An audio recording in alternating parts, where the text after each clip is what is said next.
Hello everyone, क्या हालचाल। आज है फोर्थ लेक्चर हमारे एचडीए का। थोड़ा सा अगर रिवाइज करें तो फर्स्ट लेक्चर में क्या डिस्कस किया था, नॉमेनक्लेचर, क्लासिफिकेशन, ये दो मेन टॉपिक्स थे। सेकेंड लेक्चर में मेथड ऑफ प्रिपरेशन डिस्कस किया था। थर्ड लेक्चर में हमने डिस्कस किया था केमिकल प्रॉपर्टीज। तो केमिकल प्रॉपर्टीज में कौन सा, सब्स्टिट्यूशन, और वो भी कौन सा, nucleophilic substitution reaction.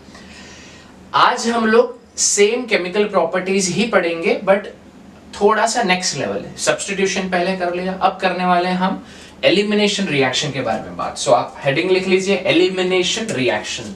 This is the second type of reaction जो हम डिस्कस करने वाले हैं, elimination reaction. Now elimination reaction में पहले मैं एग्जांपल देता हूं, फिर देखते हैं कि वो कौन सा टाइप है।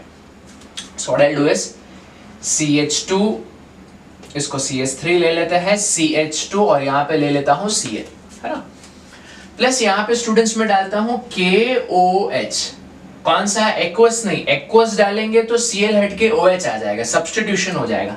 मैं यहाँ पे अल्कोहलिक डालूंगा, याद रखना, ओके। क्या डालूंगा, अल्कोहलिक KOH, तभी जाके एलिमिनेशन होगा। तो स्टूडेंट्स अगर ध्यान से देखो, ये वाला जो कार्बन है जो फंक्शनल ग्रुप के बाजू में, इसको बोलते हैं अल्फा और इसको बोलते हैं बीटा। तो अल्फा से क्या निकलेगा, अल्फा से हैलोजन निकलेगा और बीटा से हाइड्रोजन निकलेगा। तो अगर यहां से हाइड्रोजन निकल गया तो छतरी क्या बन जाएगा, छोटू बन जाएगा, डबल बॉन्ड छोटू। तो छोटू डबल बॉन्ड छोटू क्या होता है, ये इथीन होता है ना, बराबर कि नहीं। K किसके साथ भाग जाएगा, Cl के साथ भाग जाएगा, तो क्या बन जाएगा KCl, और OH यहां से और यहां से H, तो क्या बन जाएगा H2O। याद रखिएगा। So how do we remember? बहुत सारे बच्चे भूल जाते हैं कि KOH एक्वस लेना है कि अल्कोहलिक। तो ऐसे याद रखो, अल्कोहल में एलिमिनेशन होता है ना, तो ऐसे याद रखो, ज्यादा अल्कोहल पियोगे तो दुनिया से एलिमिनेट हो जाओगे, दुनिया से एलिमिनेट हो जाओगे। इस तरीके से आप याद रख सकते हैं। ये तो बड़ा इजी था क्योंकि इसमें एक ही बीटा था। सपोज अगर कुछ इस तरीके से क्वेश्चन आता, CH3 CH Cl CH2 CH3। अब यहां पर आपको एलिमिनेशन करना है in presence of KOH, alcohol, alcoholic KOH। अब यहां पे दुविधा क्या है ना, ये अल्फा कार्बन है और यहां पे दो बीटा है, और दोनों बीटा अलग है। ये CH3 और ये क्या है, CH2 है। सो सर कहां से एलिमिनेट होगा हाइड्रोजन, दोनों से करके देखता है ना। पहले यहां से हाइड्रोजन निकाल देते तो क्या हो जाएगा, ये CH2 double bond CH, CH2 CH3 का नाम है इसका।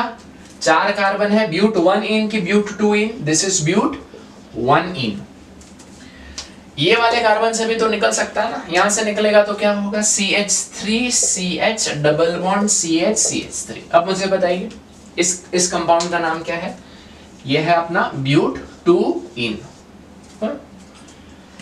चलो तो सर मेजर कौन सा होगा, ब्यूट 1 इन होगा कि ब्यूट 2 इन होगा।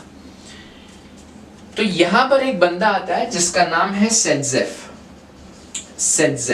कुछ लोग जेडसेफ भी बोलते हैं बट अपने बुक में सेडजेफ लिखा है, सेडजेफ रूल करके। ना देखो, पूरे केमिस्ट्री में हमें डालना किसने सिखाया, रिएजेंट की बात कर रहा हूं, हाँ, कुछ और मत सोचो। रिएजेंट को डालना किसने सिखाया, मार्कोनिकॉफ ने सिखाया। डबल बॉन्ड में H किसके पास जाएगा, Br किसके पास जाएगा, डालना उसने सिखाया। निकालना किसने सिखाया, सेडजेफ ने, राइट। सेडजेफ क्या बोलता है, किस तरीके से निकालने का, इस तरीके से कि जो डबली बॉन्डेड कार्बन है, कौन है डबली बॉन्डेड कार्बन, ये है डबली बॉन्डेड, राइट। यहाँ पे ये है doubly bonded carbon. Doubly bonded carbon पे ज्यादा सब्स्टिट्यूएंट्स होने चाहिए। अब ये कार्बन के लेफ्ट साइड में कोई सब्स्टिट्यूएंट है क्या, इल्ला है। ये कार्बन के राइट साइड में एक इथाइल ग्रुप है, तो यस इसके पास एक सब्स्टिट्यूएंट है। यहाँ पर लेफ्ट साइड में एक सब्स्टिट्यूएंट है और राइट साइड में भी एक सब्स्टिट्यूएंट है, तो टोटल कितना सब्स्टिट्यूएंट्स है, 2। तो सेडजेफ बोलता है जिसमें ज्यादा सब्स्टिट्यूएंट्स होंगे वो आपका क्या होगा, मेजर प्रोडक्ट होगा, राइट। तो मैं यहां पे लिखता हूं मोर सब्स्टिट्यूटेड अल्कीन, मोर सब्स्टिट्यूटेड अल्कीन, या इसको सेडजेफ अल्कीन भी बोलते हैं, सेडजेफ अल्कीन। क्लियर है। अब यहां पर इंपॉर्टेंट चीज क्या है सर, ऐसा क्यों, तो यहां पर हाइपर कॉन्जुगेशन का कॉन्सेप्ट यूज होगा। आप मुझे बताइए, सोचिए कि ऊपर वाले अल्कीन में कितने हाइपर कॉन्जुगेटिंग स्ट्रक्चर्स आएंगे, कैसे ढूंढने का आपने सोच लिया, ठीक है। डबली बॉन्डेड में लेफ्ट साइड में कोई कार्बन है नहीं, राइट साइड में कौन सिग्मा बॉन्ड बना रहा है, ये कार्बन, और इस कार्बन के पास कितना हाइड्रोजन है, 2, जो डायरेक्टली अटैच थी उसी का देखोगे 2, तो यहां पर कितने हाइपर कॉन्जुगेटिंग स्ट्रक्चर्स हो सकते हैं, 2 हाइपर कॉन्जुगेटिंग स्ट्रक्चर्स हो सकता है। यहां पे 3 और 3 कितने हो सकते हैं, 6 हाइपर कॉन्जुगेटिंग स्ट्रक्चर्स, तो ये वाला अल्कीन ज्यादा स्टेबल है ना, इसीलिए this is the major product. Now जो मेजर प्रोडक्ट है उसको सेटजेफ बोलेंगे क्या, इस केस के लिए तो ठीक है, बट ऐसा बोलना हमेशा सही नहीं होगा, बिकॉज कुछ कुछ केसेस में less substituted is also the major product. तो आपको क्या दिमाग में याद रखना है, सेटजेफ अल्कीन कौन सा होता है, जो मोर सब्स्टिट्यूटेड होता है। Don't tell Saytzeff alkene means the major alkene, नहीं, सेटजेफ अल्कीन का मतलब मोर सब्स्टिट्यूटेड अल्कीन, राइट, बात समझ में आ रही है। वापस से, ये वाला अल्कीन कुछ और रिएक्शन में मेजर हो सकता है, so you can not tell कि सेटजेफ हमेशा मेजर होगा। तो सेटजेफ क्या है, more substituted alkene is called as the Saytzeff alkene. तो सर लेस सब्स्टिट्यूटेड को भी कुछ नाम है क्या, यस, लेस सब्स्टिट्यूटेड को नाम है हॉफमैन अल्कीन। क्या, हॉफमैन अल्कीन, याद रखिएगा। So what is Hofmann alkene, less substituted alkene is called as the Hofmann alkene. Clear, बात समझ में आ रही है।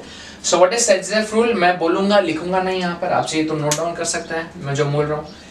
अब ये जो रिएक्शन है, यहाँ पे क्या क्या निकल रहा है, हैलोजन निकल रहा है और हाइड्रोजन निकल रहा है ना, तो इसको बोलते हैं डी हाइड्रो हैलोजिनेशन रिएक्शन, क्योंकि यहाँ पे हाइड्रोजन भी निकल रहा है और हैलोजन भी निकल रहा है। तो सेटजेफ रूल क्या बोलता है, in dehydrohalogenation alkene the major alkene is that alkene in which the doubly bonded carbon are attached to more substituents, right? तो doubly bonded carbon में जिसके पास ज्यादा substituent होगा वो आपका मेजर होगा, ऐसा सेटजेफ बोलता है।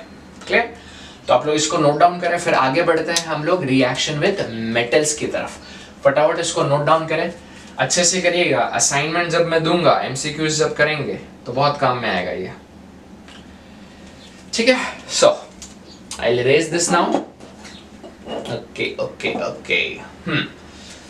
अब आप लोग हेडिंग लिख सकते हो, रिएक्शन विथ मेटल्स। एलिमिनेशन यहाँ पर हो गया, एक ही एलिमिनेशन हमें पढ़ना था। ये जो हॉफमैन अल्कीन है, आगे जाके जो एंट्रेंस लेक्चर्स होंगे, मतलब जहाँ पे हम एडवांस की बातें भी करेंगे, वहां पर इसको डिटेल में डिस्कस करेंगे, राइट, अलग से एक टॉपिक होगा वो। हाँ, तो अभी क्या बात कर रहे थे हम लोग, रिएक्शन विथ मेटल्स, ये थर्ड टाइप का हो गया reaction, third type, reaction with metals. Metal को हिंदी में क्या बोलते हैं, धातु, ध्यान से बोलेगा, बाजू वाला ऑफेंड ना हो जाए, धातु, ऑलराइट। रिएक्शन विथ मेटल्स, तो पहले किसके साथ रिएक्ट करता है, सोडियम, RCl, RX ले लेते ना, RX plus 2Na plus XR, याद करो कौन सा रिएक्शन है ये, 11th स्टैंडर्ड में था आपको। क्या होता है, मेटल को नॉन मेटल पसंद है तो ये भाई साहब बाहर निकल जाता है, तो R बचेगा, R प्लस 2NaX। कौन सा रिएक्शन है याद करो, इसको क्या बोलते हैं, वर्ट्स रिएक्शन, राइट, वर्ट्स रिएक्शन। और एरो के ऊपर क्या लिखते हैं हम लोग, ड्राई ईथर। कई बार ड्राई ईथर नहीं लिखने के बदले ET2O लिख देते हैं। व्हाट इज ET2O, ET का मतलब इथाइल होता है, ethyl O ethyl, di ethyl ether. एक एग्जांपल अगर हमको लेना है तो कौन सा एग्जांपल ले सकते हैं, CH3Cl plus 2Na plus Cl CH3, तो क्या मिलेगा यहाँ पे, CH3 single bond CH3 plus 2NaCl। अच्छा, कई बार एग्जाम में ऐसा, ये तो क्या है, CH3Cl CH3Cl सेम है, अगर ऐसा आया प्लस Cl C2H5, अलग अलग अल्काइल हैलाइड्स ले लिए, तो क्या होगा, बच्चे सिर्फ एक ही प्रोडक्ट यहाँ पे मार्क कर देते हैं, CH3 और C2H5, इस तरीके से CH3 C2H5, क्या है ये, प्रोपेन है। बट देखो बच्चों, बीकर के अंदर या जो भी फ्लास्क है, कंटेनर जिसके अंदर रिएक्शन हो रहा है, उसमें CH3Cl खुद के दूसरे CH3Cl के साथ भी तो कंबाइन कर सकता है ना। इसने क्या कॉन्ट्रैक्ट साइन किया कि मैं इसी के साथ करूंगा जो भी करूंगा, खुद जब जिस दिन अकेला है तो खुद के साथ भी तो करना पड़ेगा ना। मैं रिएक्शन की बात कर रहा हूँ, बायोलॉजी नहीं पढ़ा रहे हैं, राइट नहीं तो केमिस्ट्री में बायोलॉजी मिक्स करोगे। यहाँ पे मैं CH3 सेल्फ भी तो कर सकता है ना, इथेन प्लस C2H5 खुद के साथ भी तो रिएक्ट कर सकता है ना, तो क्या देगा C2H5 ब्यूटेन। तो याद रखिएगा जब वर्ड्स रिएक्शन में दो अलग अलग अल्काइल हैलाइड है तो एक नहीं दो नहीं, आपको तीन प्रोडक्ट मिलेंगे, एक क्रॉस प्रोडक्ट और दो सेल्फ प्रोडक्ट। क्लियर है बात? चलिए तो इसको नोट डाउन करें, रिएक्शन विद मेटल्स, उसके बाद में रिएक्शन विद मैग्नीशियम हम लोग करते हैं। फटाफट लिखिएगा, फटाफट इरेज कर दो इसको, ठीक है। अब सोडियम के बदले मैग्नीशियम लिख लो आप लोग, सोडियम के बदले मैग्नीशियम। ध्यान से देखिएगा, Mg तो RX plus Mg, again arrow के ऊपर ड्राई ईथर आएगा, बहुत ही इंपॉर्टेंट रिएक्शन है। RMgX बन जाता है, MgX है ना। What is RMgX? इसको हम लोग बोलते हैं Grignard reagent. Okay, Grignard reagent अच्छे से लिखेगा। स्पेलिंग में गड़बड़ हो गया तो कुछ और ही मतलब हो जाता है इसका, मैंने देखा है बच्चों को गलती करते हुए, राइट। समझदार को इशारा ही काफी है, राइट। सो यहाँ पे इसको बोलते हैं organometallic compound. What is organometallic compound? Organo मतलब कार्बन, ये R is nothing but carbon, metallic मतलब मेटल, Mg क्या है? Metal, organometallic compound.